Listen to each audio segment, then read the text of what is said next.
Hello friends, welcome to our channel mini educational tutorial. ఈరోజు మనం సాంఘిక శాస్త్రం నేను అకాడమీ బుక్ నుంచి కొన్ని బిట్స్ అయితే మీతో షేర్ చేసుకోవాలనుకుంటున్నాను. ఇవి చాలామంది దగ్గర ఈ బుక్స్ అయితే ఉండవు కదా. అలా లేనటువంటి వారు ఈ వీడియో వాళ్ళకి ఉపయోగపడుతుందని నేను ఆశిస్తున్నానండి. నేను ప్రిపేర్ అవుతూ మీకు కూడా ఉపయోగపడుతుందని ఈ కొంచెం చిన్న వీడియోలు తీసి నేను పోస్ట్ చేస్తున్నాను. మీకు నచ్చితే కనుక ఫాలో అవ్వండి. ది నెక్స్ట్ వీడియో మొత్తం ఈ వీడియోస్ వరుసగా నేను డే బై డే పెట్టడానికి ట్రై చేస్తాను. మీరు ఫాలో అయిన దాన్ని బట్టి నేను కూడా ట్రై చేస్తానండి. కంపల్సరీ ఇలా ఫాలో అవుతే మనకి ప్రతిరోజు వదిలేయకుండా మనం రీచ్ అవ్వడానికి ఉంటుంది. మీరు చదువుకుంటారు కాబట్టి ఆ చదువుకున్న దాంట్లో ఇది కూడా తోడవుతుందండి. మనం ఇంటి దగ్గర ఉండి చదువుకునే వాళ్ళు ఉన్నారు, బయట ఉండి చదువుకునే వాళ్ళు ఉన్నారు, హాస్టల్స్లో ఉండి చదువుకునే వాళ్ళు ఉన్నారు. కాబట్టి ఖచ్చితంగా మనకి ఏదో ఒక టైంలో మన పనులు మనం చేసుకుంటూ ఉంటాం కదా. అలాంటి టైంని కూడా మనం యూజ్ చేసుకుంటూ ఉంటే మనం ఎదురుకు వెళ్ళడానికి చాలా సహాయం అవుతుందండి. నేను కూడా హౌస్ వైఫ్ని, ఇంటి దగ్గర ఉండి నేను ప్రిపేర్ అవుతున్నాను. లాస్ట్ టైం ఒక 4 మార్క్స్లో నాకు పోయిందండి డిఎస్సి. నేను చదువుకున్నప్పుడు తీస్తున్న ఈ వీడియో మీకు కూడా కొంచెం ఉపయోగపడుతుందని ఆశిస్తున్నాను. నచ్చితే ఫాలో అవ్వండి. లేట్ చేయకుండా మనం బిట్స్ అయితే స్టార్ట్ చేద్దామండి. ఫస్ట్ అయితే మన విశ్వం భూమి నుంచి కొన్ని ఇంపార్టెంట్ బిట్స్ అయితే ఇచ్చాడు. దీని ప్రకారం ఫస్ట్ టాపిక్ ఇచ్చి ఈ టాపిక్ మనం ప్రిపేర్ అయిన తర్వాత బిట్స్ ఇచ్చాడు అనమాట. ఫస్ట్ అయితే ఈ టాపిక్ చూద్దాం. మ్యాక్సిమం ఇందులోనే బిట్స్ అన్నీ కవర్ అయిపోతాయి. ఫస్ట్ విశ్వం అనే పదం యూనివర్సం అనే లాటిన్ పదం నుంచి వచ్చినది. విశ్వం ఏ పదం నుంచి వచ్చిందంటే యూనివర్సం అనే లాటిన్ పదం నుంచి వచ్చింది.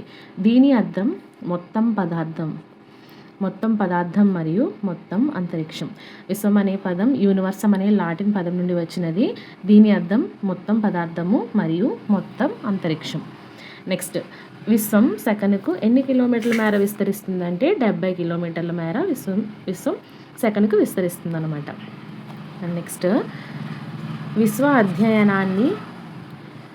అధ్యయనాన్ని రష్యన్ భాషలో కాస్మాలజీ అని, ఆంగ్లంలో ఆస్ట్రానమీ అని అంటారు.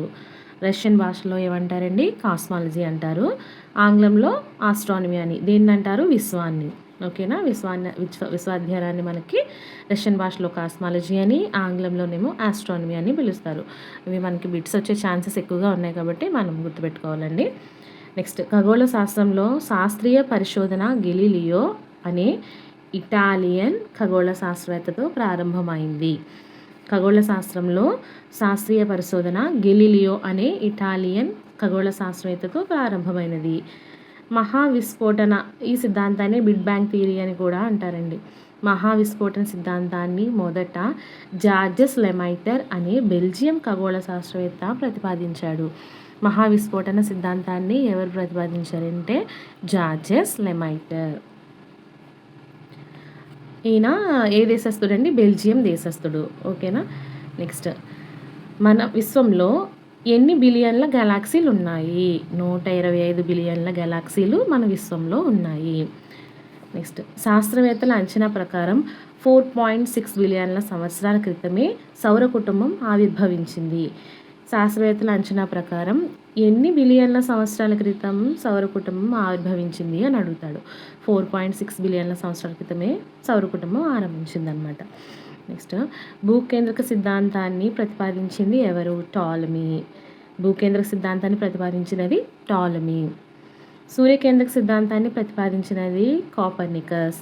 ఈ రెండు సిద్ధాంతాలు కొంచెం మనం దీనికి రాసేస్తూ ఉంటాము. మనం గుర్తుపెట్టుకుంటూ ఉండాలండి.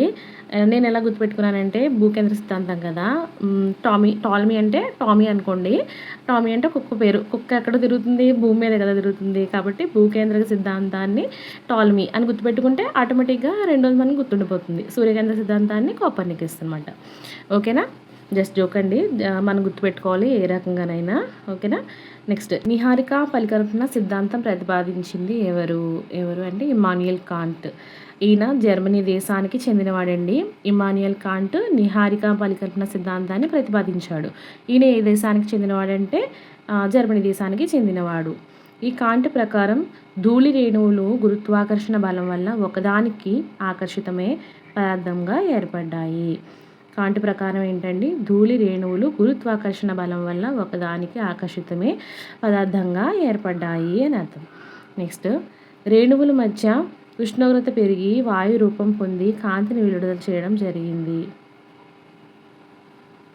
ఓకే. నెక్స్ట్ లాప్లాస్ అనే ఫ్రెంచ్ శాస్త్రవేత్త సౌర వ్యవస్థ పుట్టుకను తెలిపాడండి. ఏ శాస్త్రవేత్త సౌర వ్యవస్థ పుట్టుకను తెలిపాడని మనకు పెట్టిస్తే లాప్లాస్ అనే ఫ్రెంచ్ శాస్త్రవేత్త. ఓకేనా. ఇతని ప్రకారం నెబ్యులా అనే ఆరంభ పదార్థం చాలా వేడిగా ఉండేది. ఎవరి ప్రకారం? లాప్లాస్ ప్రకారం నెబ్యులా అనే ఆరంభ పదార్థం చాలా వేడిగా ఉండేదట. తరువాత చల్లబడి ఘనపరిమాణం తగ్గి భ్రమణం పెరిగిందట. ఈ రకంగా చెప్పింది ఎవరంటే మనకి లాప్లాస్.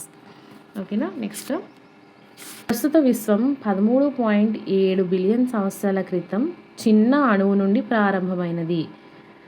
విశ్వం గెలాక్సీ యొక్క అంచు నుంచి మరో అంచుకు దూరం ఎంత ఉంటుంది అని అడుగుతారు. మనకి ఎంతండి? 1,20,000 కాంతి సంవత్సరాలు. విశ్వం గెలాక్సీ యొక్క ఒక అంచు నుండి మరో అంచుకు గల దూరం ఎంత అంటే 1,20,000 కాంతి సంవత్సరాలు. తర్వాత శాస్త్రవేత్తల అంచనా ప్రకారం 4.6 బిలియన్ సంవత్సరాల క్రితమే మన సౌర కుటుంబం ఆవిర్భవించింది. ఓకేనా. నెక్స్ట్ పర్యావరణం అనే పదం ఫ్రెంచ్ పదమైన ఎన్విరోనర్ ఏ పదం అని అడుగుతాడండి. ఫ్రెంచ్ పదం. అంటే ఎన్విరోనర్ అంటే ఏంటి? పొరుగు అని అర్థం మనకి. పర్యావరణం అనే పదం ఫ్రెంచ్ పదం. ఈ ఫ్రెంచ్ పదం ఎన్విరోనర్ నుండి వచ్చింది. అంటే ఎన్విరోనర్ అంటే ఏంటంటే మనకి పొరుగు అని అర్థం అనమాట. నెక్స్ట్ పర్యావరణం ఎన్ని రకాలు? 3 రకాలు. సహజ పర్యావరణం, మానవ నిర్మిత పర్యావరణం, మానవ పర్యావరణం. ఓకేనా. తర్వాత వాతావరణంలో నైట్రోజన్ ఎంత పరిమాణం? 78%, ఆక్సిజన్ 21%, కార్బన్ డైఆక్సైడ్ 0.03%. తర్వాత ఇతర వాయువులు ఎంత అండి? 0.04%. వాతావరణంలో నైట్రోజన్ 78%, ఆక్సిజన్ 21%, కార్బన్ డైఆక్సైడ్ 0.03%, ఇతర వాయువులు 0.04% ఉన్నాయి. నెక్స్ట్ మార్చి 22వ తేదీ ఏ దినోత్సవం అని అడుగుతాడు మనకి. మార్చి 22వ తేదీ ప్రపంచ జల దినోత్సవం. వెరీ ఇంపార్టెంట్ బిట్ అండి ఇది. మార్చి 22వ తేదీ ప్రపంచ జల దినోత్సవం. భూమిని జలయుత గ్రహం అని పిలుస్తారు. భూమిని జలయుత గ్రహం అని ఏ గ్రహాన్ని పిలుస్తారు అని అడుగుతాడు మనకి. భూమిని జలయుత గ్రహం అని పిలుస్తారు. ఎందుకంటే భూమిపై 2/3 వంతు నీరు ఉంది. ఓకేనా. భూమిపై నీరు ఎంత ఉంది అని కూడా అడుగుతాడు. 2/3 వంతు నీరు ఉంది. నెక్స్ట్ మార్చి 22 తేదీన ప్రపంచ జల దినోత్సవం, మార్చి 23వ తేదీన వాతావరణ దినోత్సవం అండి. రెండు ఒకేసారి కాబట్టి జంటగా మనం గుర్తుపెట్టుకుంటే సరిపోతుంది. మార్చి 22వ తేదీన ప్రపంచ జల దినోత్సవం, మార్చి 23వ తేదీన వాతావరణ దినోత్సవం. ఓకేనా. నెక్స్ట్ ప్రపంచ ఓజోన్ దినం. ఇది ఎప్పుడండి? సెప్టెంబర్ 16. ప్రపంచ ఓజోన్ దినం సెప్టెంబర్ 16. వాతావరణాన్ని ఎన్ని ఆవరణాలుగా విభజించారంటే ట్రోపో ఆవరణం, స్ట్రాటో ఆవరణం, మీసో ఆవరణం, థర్మో ఆవరణం, ఎక్సో ఆవరణాలుగా విభజించారు. వాతావరణాన్ని 5 ఆవరణాలుగా విభజించారు. నెక్స్ట్ విపత్తులు ఎన్ని రకాలు? విపత్తులు 2 రకాలు. ప్రకృతి విపత్తులు, మానవకారక విపత్తులు. విపత్తులు ఎన్ని రకాలండి? 2 రకాలు. ప్రకృతి విపత్తులు, మానవకారక విపత్తులు. సంసిద్ధత ప్రమాదాల నివారణ స్పందించడం అనేది విపత్తు నివారణ పద్ధతులు. సంసిద్ధత ప్రమాదాల నివారణ స్పందించడం అనేది ఏంటండి? విపత్తు నివారణ పద్ధతులు.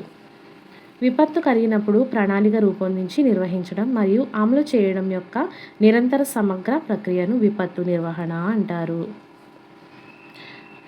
నెక్స్ట్ తొలిసారిగా 10వ పంచవర్ష ప్రణాళికలో విపత్తు నిర్వహణ అభివృద్ధి అంశంగా నిర్ణయించబడింది. ఎన్నో పంచవర్ష ప్రణాళికలో విపత్తు నిర్వహణ అభివృద్ధి అంశంగా నిర్ణయించబడింది అని అడుగుతాడు మనల్ని.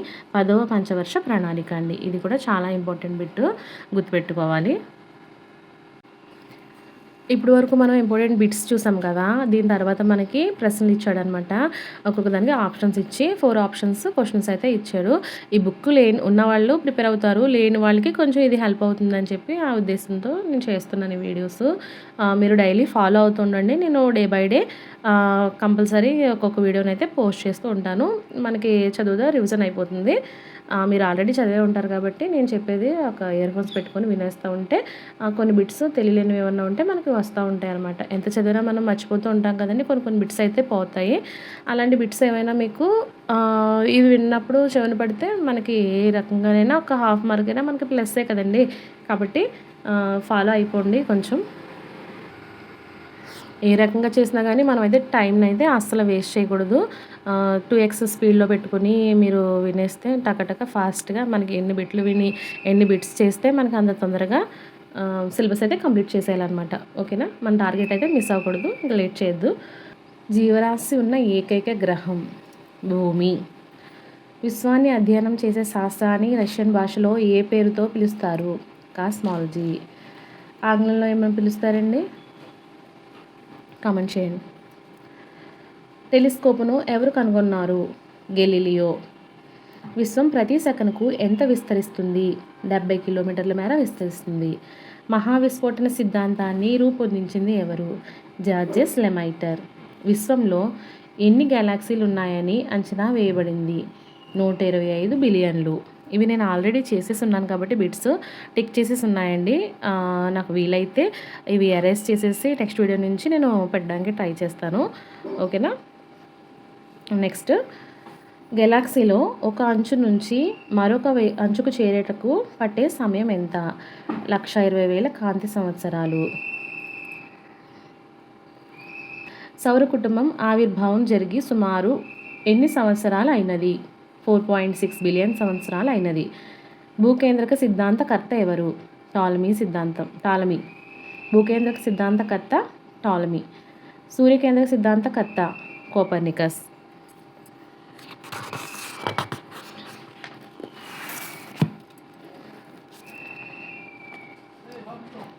నెక్స్ట్, నెబ్యులార్ పరికల్పన సిద్ధాంతకర్త ఇమాన్యుయేల్ కాంట్.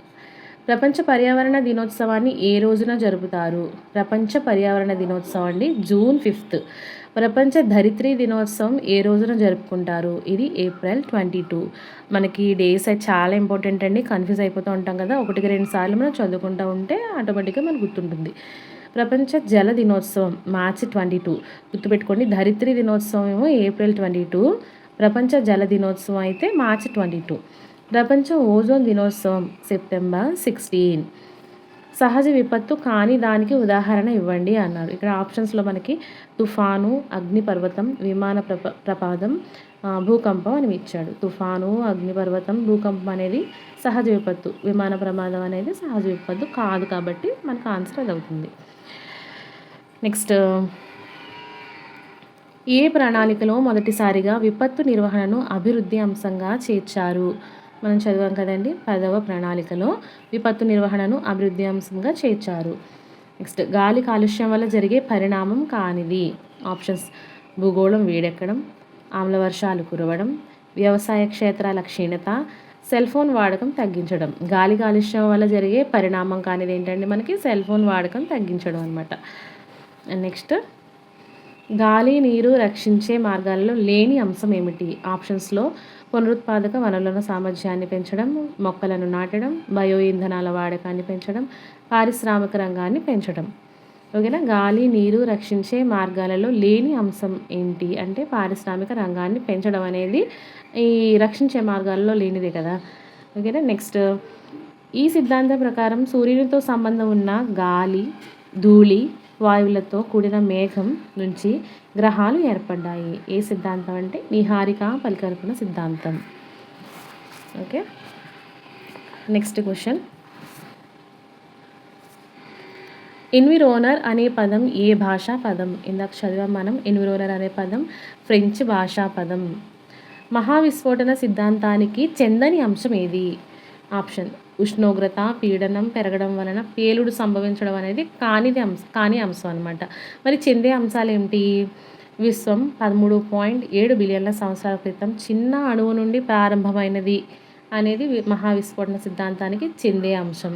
నెక్స్ట్, పేలుడు వల్ల నక్షత్రాలు, గ్రహాలు, ఉపగ్రహాలు ఏర్పడ్డాయన్నది కూడా మహావిస్ఫోటన సిద్ధాంతానికి చెందేదే. నెక్స్ట్ దీన్ని రూపొందించినది బెల్జియం శాస్త్రవేత్త అయిన జార్జెస్ లెమైటర్. ఇవన్నీ కరెక్టే కదండి. కాబట్టి మనకు ఆప్షన్ ఉష్ణోగ్రత పీడనం పెరగడం వల్ల పేలుడు సంభవించడం అనేది మనకు రాంగ్ అనమాట. కాబట్టి ఆన్సర్ ఇది అవుతుంది. నెక్స్ట్ సౌర కుటుంబం ఏర్పడి సుమారు ఎన్ని సంవత్సరాలు అయింది? 4.6 బిలియన్ల క్రితం మనకి సౌర కుటుంబం అనేది ఏర్పడింది. తర్వాత కింది వాటిలో మానవ పర్యావరణం కానిది ఏది? ఆప్షన్స్ వ్యక్తిగత కుటుంబం, సమాజం, ఉద్యానవనాలు, మతం, విద్య. ఈ మానవ పర్యావరణం కానిది ఏంటండి? మనకి ఉద్యానవనాలు. నెక్స్ట్ క్వశ్చన్, క్రింది వానిలో సరికాని దానిని గుర్తించండి. ఖండాలు, మహాసముద్రాలు, ప్రథమ శ్రేణి భూస్వరూపాలు. నెక్స్ట్ పర్వతాలు, పీఠభూములు, మైదానాలు, తృతీయ భూస్వరూపాలు. నెక్స్ట్ లోయలు, ఎడారులు, తృతీయ భూస్వరూపాలు. అట్లాంటిక్ మహాసముద్రం ప్రథమ శ్రేణి భూస్వరూపం. ఇది ఒకసారి మనకి టెక్స్ట్ బుక్ తీసి ఆ టెక్స్ట్ బుక్ చదివితేనే కానీ ఈ పాయింట్స్ మనకు అర్థం కావండి. ఒకసారి మీరు టెక్స్ట్ బుక్ చదివితే కనుక ఈ పాయింట్ మనకు అర్థమవుతుంది. ఒకసారి ఈ క్వశ్చన్ని మీరు సరిగ్గా చూడండి. మనకి ఎందుకంటే దీంట్లో ఫస్ట్ ఇంపార్టెంట్ పాయింట్స్లో ఇవ్వలేదు కాబట్టి మీకు ఒకసారి టెక్స్ట్ బుక్ చదివితే బాగా అర్థమవుతుంది. దీని ఆన్సర్ అయితే పర్వతాలు, పీఠభూములు, మైదానాలు, తృతీయ భూస్వరూపాలు. ఇవైతే కాదు కాబట్టి ఇది ఆన్సర్ అనమాట. మనకి సరిగాని దాన్ని అడిగాడు ఇక్కడ. నెక్స్ట్ క్వశ్చన్, గాలి, నీరు మొదలైన సహజ వనరులను పరిరక్షించే మార్గం కానిది ఏది? మార్గం కానిది ఆప్షన్స్లో పునరుత్పాదక వనరుల సామర్థ్యం పెంచడం, మొక్కలు నాటడం, బయోగ్యాస్ వాడకం తగ్గించడం. నెక్స్ట్ పారిశ్రామిక వ్యర్థాలు సముద్రంలో కలపకుండా చూడడం. దీని ఆన్సర్ వచ్చి బయోగ్యాస్ వాడకం తగ్గించడం. నెక్స్ట్ విపత్తులకు చెందని అంశం ఏది? విపత్తు స్వల్ప దీర్ఘకాలికంగా సంభవించే అంతరాయం. ఆర్థిక మరియు పర్యావరణ నష్టం సంభవిస్తుంది. సొంత వనరులను ఉపయోగించే సామర్థ్యం కలుగుతుంది. జీవనోపాధి లేదా పర్యావరణ నష్టం సంభవిస్తాయి. విపత్తులకు చెందని అంశం ఏదండి? మనకి క్లియర్ కట్గా తెలుస్తుంది. సొంత వనరులను ఉపయోగించే సామర్థ్యం కలుగుతుంది. ఇది మనకి రాంగ్ అనమాట. ఓకేనా. మనకి నెక్స్ట్ ఈ క్రింది వాటిలో ప్రకృతి విపత్తుకు చెందని అంశం ఏది? ఆప్షన్స్, ఇది సహజ దృగ్విషయం, జీవనోపాధి సేవను కోల్పోవడం, భూకంపాలు, అగ్నిపర్వతాలు మొదలైనవి. ఇవి సాంకేతిక లోప కారణాలు. ప్రకృతి విపత్తుకు చెందని అంశం అడిగాడు కాబట్టి ఇవి సాంకేతిక లోప కారణాలు అనేది మన ఆన్సర్ అవుతుంది. అట్మాస్ అనగా ఏంటి? అట్మాస్ అనగా ఏంటండి? ఆవిరి. ఓకేనా. మనకి ఫస్ట్ అయితే కంప్లీట్ అయింది. తర్వాత మనకి నెక్స్ట్ వచ్చి సౌర కుటుంబంలో మన భూమి. దీంట్లో important points and important bits మన నెక్స్ట్ వీడియోలో తెలుసుకుందామండి. కంపల్సరీగా ఈ వీడియోలు మీకు ఉపయోగపడతాయని ఆశిస్తున్నాను. మీకు మరిన్ని వీడియోస్ కోసం నా ఛానల్ని సబ్స్క్రైబ్ చేసుకోండి, లైక్ చేయండి, మీ ఫ్రెండ్స్కి షేర్ చేయండి. Thank you for watching.